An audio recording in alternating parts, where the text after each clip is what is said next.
Let's take a look at the 5 positive matchups that I pulled out of the tool for this week, and then we'll go buzzkill in the second half of this segment and look at some bad wide receiver corner matchups. Well, starting with the good, and I went on the VSiN Tailgate show on Sunday morning with the utmost confidence in Amon-Ra St. Brown, and I did this last year, and it seemed like everything hit, but not this one.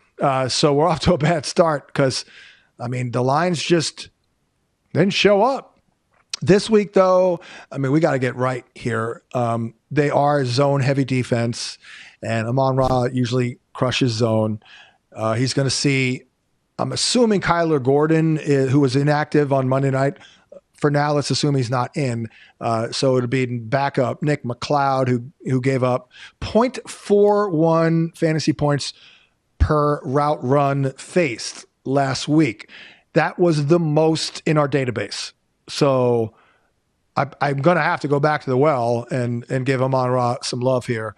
Next up, let's go another guy that came up small. DeVonta Smith, a.k.a. Skinny Batman, should get a lot of points in the game. Shamari Connor gave up the, third most fantasy points per route run among all DBs in week 1, and that'll often be the matchup for DeVonta Smith. We're going to have to start throwing the ball in Philadelphia these next few weeks if they're hoping to emerge victorious. At least that is my hope.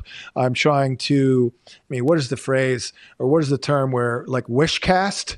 I'm trying to wish cast it. I felt like I wish cast a couple of things in the preseason that actually happened, but I am hoping to wish cast this because, the Eagles got the Chiefs.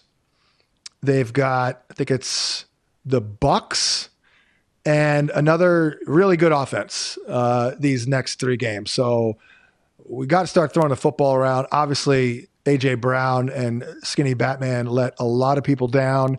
Let's see. Who are the Eagles playing? There's another game. You look at the schedule, they got the Vikings as well. Oh, the Rams. Chiefs, Rams, Bucks next 3 weeks. We might actually, dare I say, average 28 attempts if you're Jalen Hurts. But should be a good matchup in a spot for DeVonta Smith. Next up, love this one. Don't love the quarterback, though. Can we just end it with Russ Wilson? It's been a hell of a career. You got a ring. Congratulations. Now scram and let's make some room for Jackson Dart because that was ugly last week. I'm thinking Jackson Dart's in play now. He's not starting week 2, but I think he's going to start in September unless Russ shows some serious signs of life. But probably won't be an issue this week because of this really, really, really good matchup up against Kyer Elam, who gave up 0.31 fantasy points per route run last week. So I like this. Malik Nabers, Cowboys, get him in your lineup, get him in, go over, you name it. I'm in that same game. CeeDee Lamb, beautiful matchup, often against Cordell Flott. So like that. And I think George Pickens, by the way, is a pretty good trade for guy, but maybe not this week. Now, I think the Giants are vulnerable on the outside for sure. But Pickens, by the way, will see a good amount of Paulson Adebo, who's good. He's a good corner. He's a good outside corner. So again, that bodes very well for CD. And then last but not least, Hollywood Brown. Hooray for Hollywood. 16 targets. And he'll get probably the matchup. Remember the matchup last one? I screwed it up. I forgot about Adoree Jackson, or I didn't mention him. I thought that they would play Ringo a little bit more just because Adoree Jackson isn't good. But I guess he held up relatively well, giving up 0.24 fantasy points per route run. But I also saw the Eagles picking on him last week. That's the spot that we tried with Jalen Tolbert last week. That didn't work. But this is the matchup for Hollywood Brown. He'll be moved all over the place, but we're starting him. I think we're starting him, even though the matchup isn't amazing. I like Hollywood Brown in this game. How can you not like a guy who had 16 targets last week? Let's look at the bad here. Some buzzkill type of matchups here, and we'll start with Mike Evans. when I looked at their schedule, by the way, I actually listed Mike Evans as someone to trade. And I'm not trying to be a hater here. I'm not panicking either.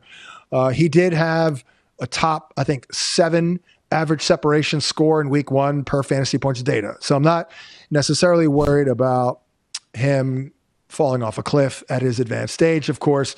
But we're going to see a lot of Derek Stingley this week. That is not good.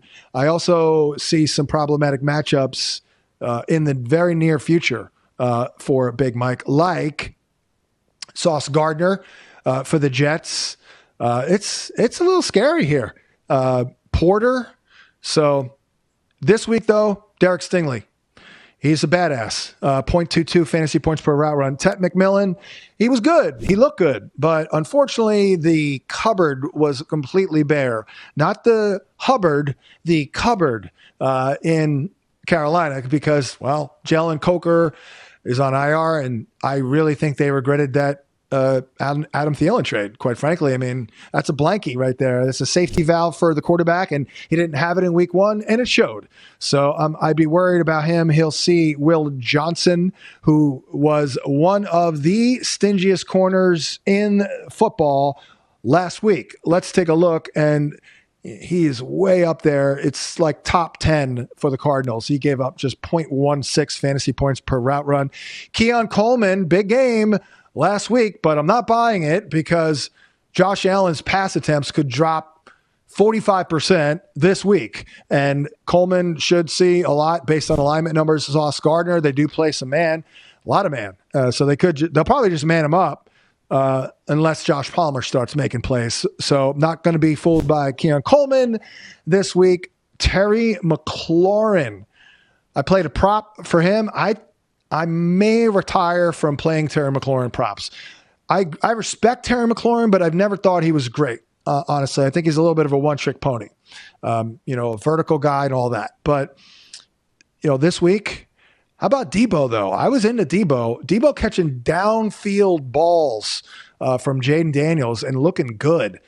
So Terry McLaurin against a pretty stingy secondary to play a lot of zone. Carrington, Valentine just gives up 0.16 fantasy points per route run. I do think it'll be a good game tomorrow night for fantasy. I just gut feel that we're going to get a lot of points. The total is like 48.5.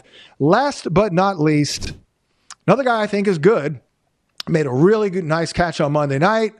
But what did Rome Odunze end up doing in the game? Let's take a look. Let's go back because I think it's going to be there you go. And now he did score, but other than that, 9 targets. You love that. That's great. Of course, Caleb threw it 35 times. That's a bigger number, but we only got 36 yards here, 37. So it wasn't wonderful. And then this week, I don't think it's going to be fantastic. Often up against DJ Reed, the former Jet. Thanks for watching, but don't let the betting insights end here. If you want an extra edge this football season, you can get a month of VSiN Pro right now absolutely free. That means access to our betting insights, analysis, and tools like our betting splits at 0 cost to you. Click the link in the description to sign up.